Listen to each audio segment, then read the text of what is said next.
बिस्मिल्लाहिर्रहमानिर्रहीम। अस्सलामुअलैकुम नाज़रीन, मैं हूँ सदाकत हुसैन और आप देख रहे हैं हिस्ट्री एक्सपोज। मोअज़्ज़ज़ नाज़रीन, चंगेज़ खान के बारे में ये कहा जाता है ये करोड़ों के बाप हैं मगर अपने बेटे के बाप नहीं। ऐसा क्यों है, हम आपको इस क्लिप में तफसील से बताते हैं।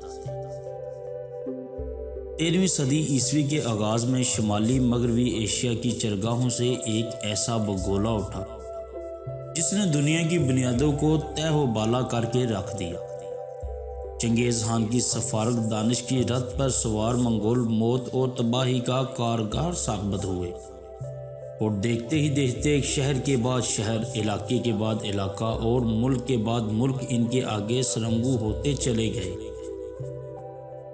उस चंद अशरों के अंदर अंदर खून की होली खेलते, खोपड़ियों के मीनार खड़े करते, हंसते बसते शहरों की राख उड़ाते, चंगेज़ खान के जनरल बीजिंग से मॉस्को तक फैली दुनिया की तारीख की सबसे बड़ी मुतसल सल्तनत के मालिक बन गए।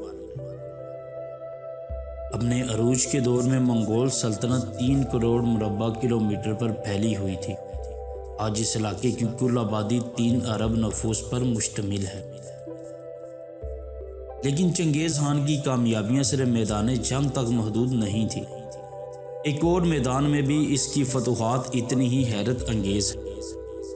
चंद बरस पहले एक जीनियाती तहकीक से मालूम हुआ है कि साबिक मंगोल सल्तनत की हदूद में रहने वाले 8% के करीब मर्दों के वाई क्रोमोसोम के अंदर एक ऐसा निशान मौजूद है जिससे जाहिर होता है कि वो मंगोल हुक्मरान खानदान से ताल्लुक़ रखता है।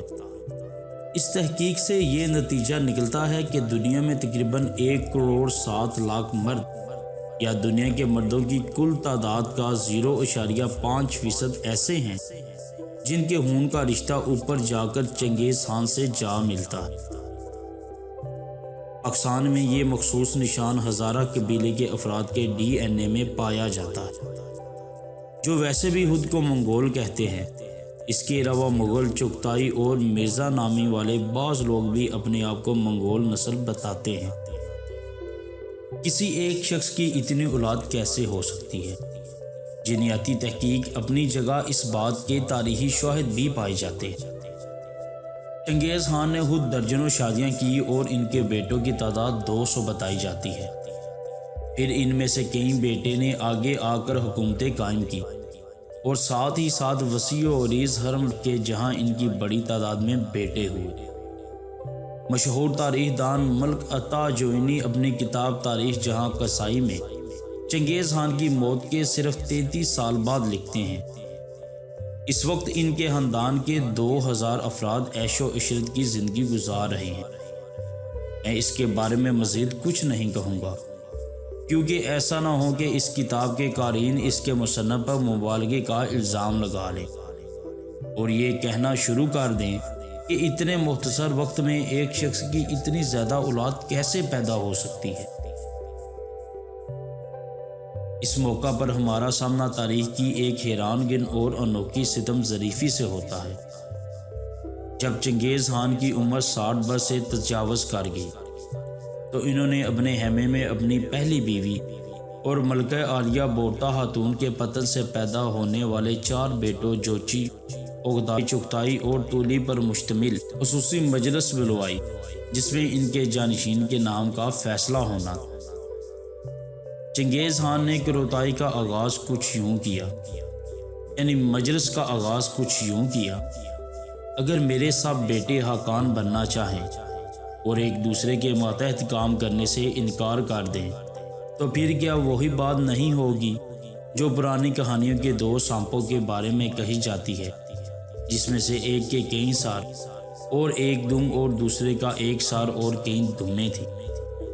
चंगेज़ खान ने कहानी सुनाई कि जब मुतईद सरों वाले सांप को भूख लगती थी और वो शिकार करने के लिए निकलता था तो इसके मुतईद सर आपस में मुत्तफिक नहीं हो पाते थे कि किस तरफ जाना है। आखिर कई सरों वाला सांप भूख से मर गया जबकि कई दुमों वाला आराम से ज़िंदगी गुजारता रहा। इसके बाद हाकान आज़म ने अपने सबसे बड़े बेटे जोची खान को बुलाने की दावत दी कट्टर मंगोल हिफ्ज़ मुरातब के मुताबिक पहले बोलने का हक देने का मतलब ये था कि बाकी भाई जोची की ओलियत कबूल कर ले। ये वो बात दूसरे नंबर वाले बेटे चुगताई को हजम नहीं हुई। वो उठ खड़ा हुआ और अपने बाप को मुखातिब करके कहा, क्या इसका मतलब है कि आप जोची को अपना जानशीन अनायत कर रहे हैं? हम किसी मरकत की नाजायज़ औलाद को अपना सरबराह कैसे मान सकते हैं?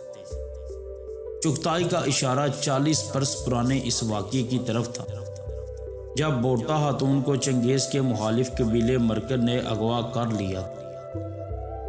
बोरता 1161 में ओरहोंद कबीले में पैदा हुई थी, जो तैमूरजन चंगेज़ खान का असल नाम के बोरजीगन कबीले का हलीफ था।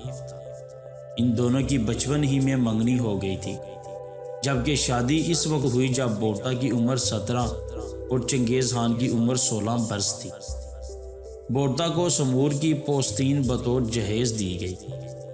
शादी के चंद ही दिन बाद मरकत कबीले ने जोड़े के कैंप पर दावा बोल दिया। तैमूरचंद अपने 6 कम उम्र भाइयों और मां समेत फरार होने में कामयाब हो गया। तब इसकी दुल्हन पीछे रह गई। तैमूरचंद से मुराद चंगेज़ खान। मरकत असल में बोरता ही के लिए आए थे। कहानी कुछ यूं है कि चंगेज़ खान की मां बोलन मरकत कबीले से ताल्लुक़ रखती थी और इसे चंगेज़ खान के बाप ने अगवा करके अपनी बीवी बना लिया था। मरकत बरसों बाद भी इस बात को बुला नहीं पाए थे और अब वो बोरता को उठाकर होलन का बदला लेना चाहते थे।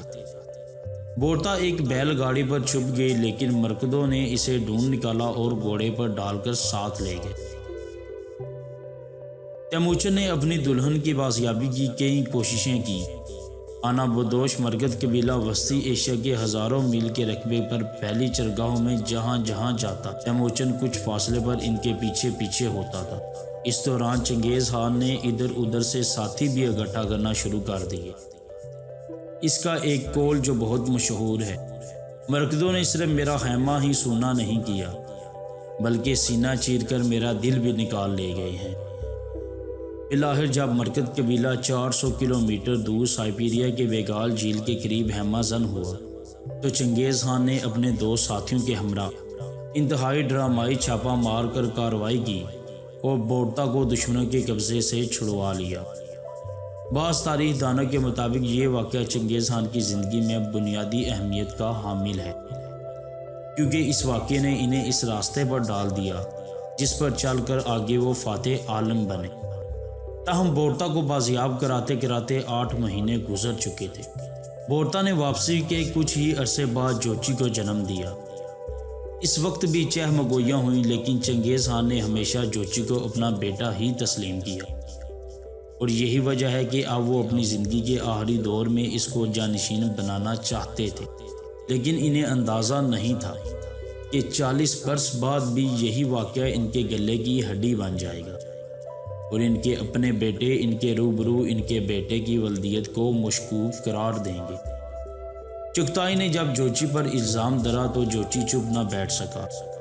इसने उठकर चुगताई को थप्पड़ मारा और दोनों भाई गुत्थम गुत्था हो गए।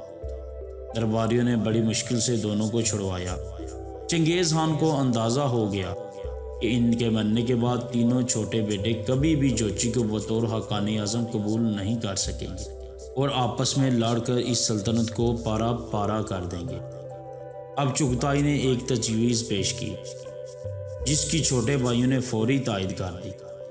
इसने बीच का रास्ता पेश किया कि ना मैं ना जोची बल्कि तीसरे नंबर वाले उख्ताई को हकान बना दिया जाए। चंगेज़ खान को चोट तो गहरी लगी थी, लेकिन कोई और चारा नहीं था। इन्होंने कहा, धरती माँ वसी है और इसके दरिया और झीलें बेशुमार हैं।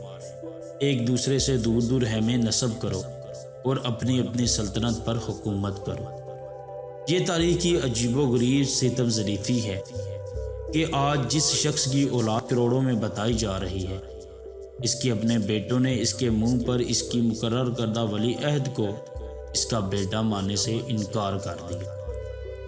18 अगस्त 1227 को आखिरी सांसें लेते हुए, उस वक्त शायद चंगेज़ खान को सबसे ज़्यादा दुख इसी बात का रहा हो। उम्मीद है नाजरीन आपको हमारा ये आज का क्लिप बेहद पसंद आया हो। आपके इल्म में ज़रूर इजाफ़ा हुआ होगा कि आखिर ये जुमला हर जगह पर पढ़ने को क्यों मिलता है, ये जुमला हर जगह पर हमें क्यों नज़र आता है।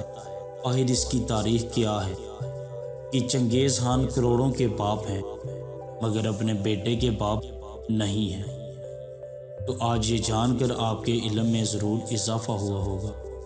कमेंट सेक्शन में अपनी राय का इजहार भी ज़रूर कीजिएगा, दुआओं में भी ज़रूर याद रखिएगा। अस्सलामु अलैकुम व रहमतुल्लाहि व बरकातहू।